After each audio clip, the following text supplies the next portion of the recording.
Good morning, Mother Mary Keenan. On this May 26, 2019, can you tell me, Mother Mary Keenan, what is the sermon about today? Today I'm going to be preaching about hospitality and what it says about who we are as Christians, who God is, and how it's our expression of ourselves being made in the image of God.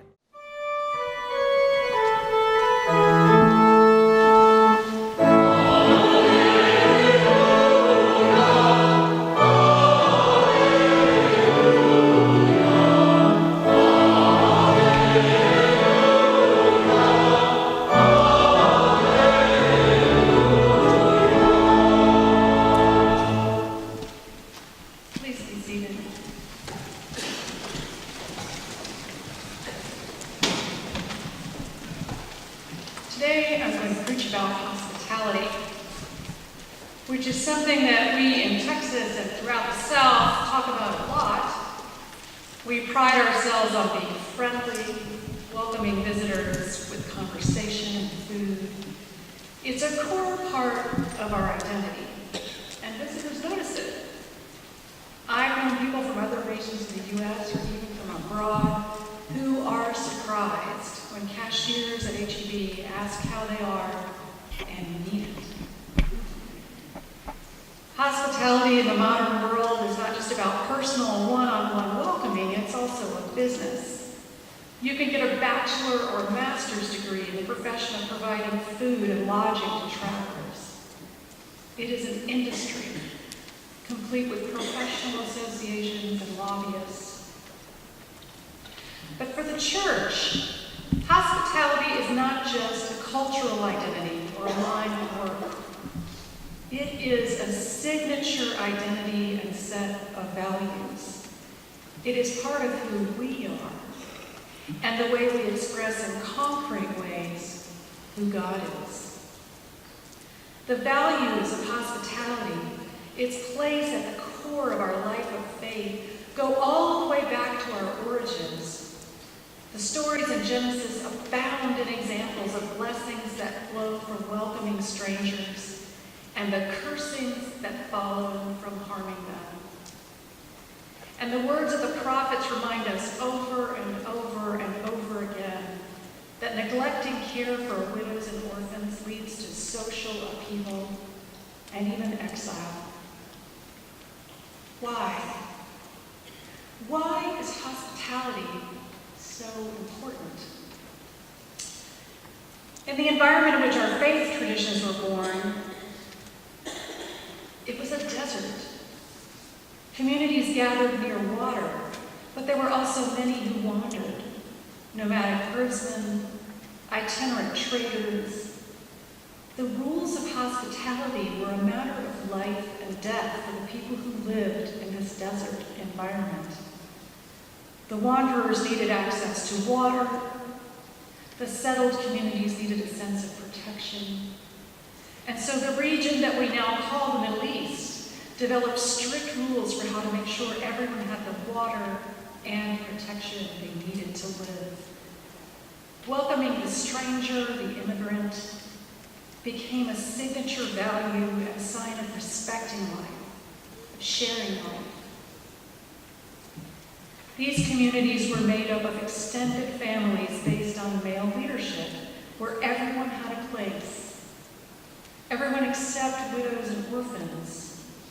And so the rules of hospitality extended to the most vulnerable members of the community, those who did not have a means in an agrarian culture to fend for themselves. Caring for the oppressed became another signature value of respecting life, sharing life. The first century world in which the church was born inherited these values and rules. And the way hospitality was displayed was very personal.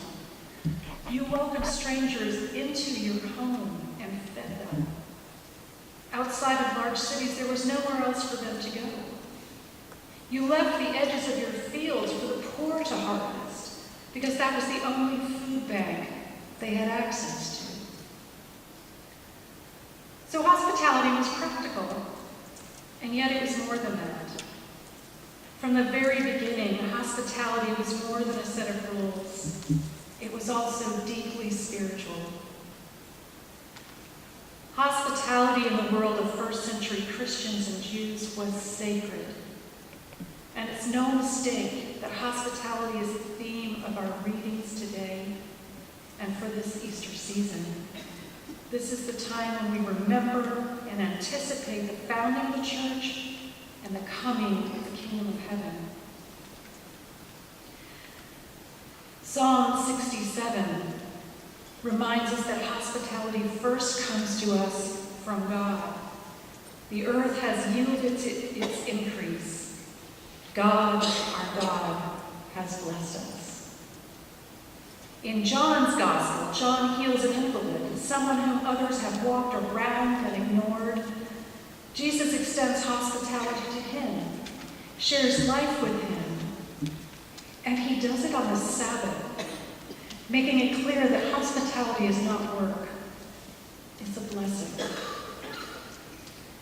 There is the glorious scene from Revelation. For the past few weeks, we've received these lavish visions of heaven out of God's generous love for us. Because we are very like the strangers and orphans we're supposed to care for, God brings the kingdom of heaven to us. Its gates will never be shut, and all nations are invited to walk in its light. And our first lesson today is from the book of Acts, where throughout this season we've heard the unexpected plot twists that become the birth of the church. Paul's dramatic conversion, the raising of Tabitha from the dead, the spread of the gospel to the Gentiles, and today the encounter with Lydia. This account is pretty short, but it's packed with important details. Lydia is a wealthy, independent businesswoman, and we know this because she's described as a dealer in purple cloth, a product that only the top echelon of Roman society can afford. She's a God-fearer, which means she's a Gentile who worships the Jewish God and attends the Jewish synagogue. And with her conversion, Lydia becomes the first European Christian, bringing Christianity to a whole new frontier. Hospitality is central to this story. Listen to how it flows from all the characters to and from each other.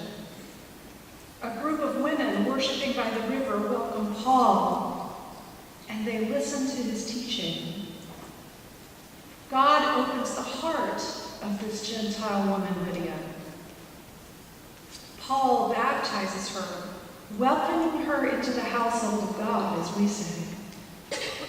In response to all this, Lydia offers lodging and food to Paul and his traveling companions. They are strangers to each other, bound together through the generosity of listening, welcoming, and sharing. They give to each other what they have first received from God, hospitality.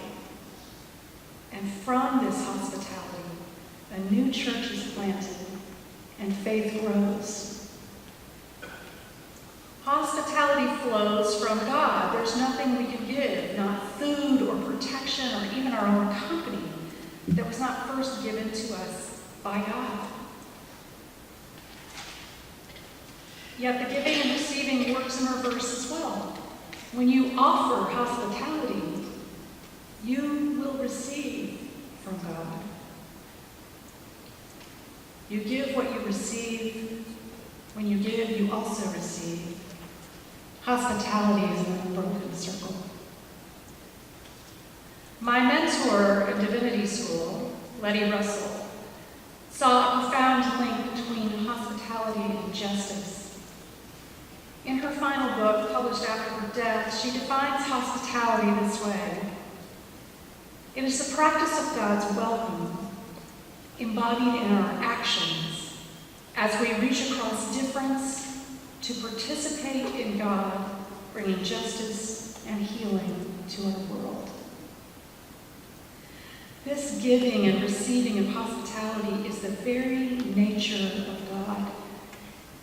It's how we understand the Trinity, the overflowing love between Father, Son, and Holy Spirit that does not stay focused on itself, but flows over and enfolds us and all of creation. We are most fully human when we mirror the Trinitarian God, in whose image we are made. And we do this by welcoming and honoring and cherishing others. Hospitality is part of our nature, too. My friends, St. Matthew's is a hospitable community. You welcome strangers as if they are family. You take the love of Christ outside of this campus into the larger community. You give food and shelter and honor to people in our community who are isolated, poor, and troubled. You listen to one another and respond in love. There's a reason that the bishop placed me here to begin my ordained ministry. In part, it's because Maryland Christian are known to be generous mentors for encouraging new clergy to live into their new role. I'm very grateful for their hospitable leadership. And the bishop knows that this congregation has the same capacity to welcome, teach, and send forth people like me. People who arrive as strangers and are received as family. People with credentials who still have a lot to learn. You have served me and allowed me to serve. I feel incredibly lucky that you've helped form me for the next steps on my journey. I'm blessed to take the hospitality you have shown me on to St. Mark's, just across the river, where I will serve as a curate for 2 years. I take with me your example for living out the love of God in Jesus Christ, and I hope that through my time and work and listening, I've reciprocated even a fraction of the hospitality you have shown me. I know that the care we have shown each other flows to us from God and flows from us to all of God's creation. May God be gracious to us and bless us and make his face to shine upon us. Amen.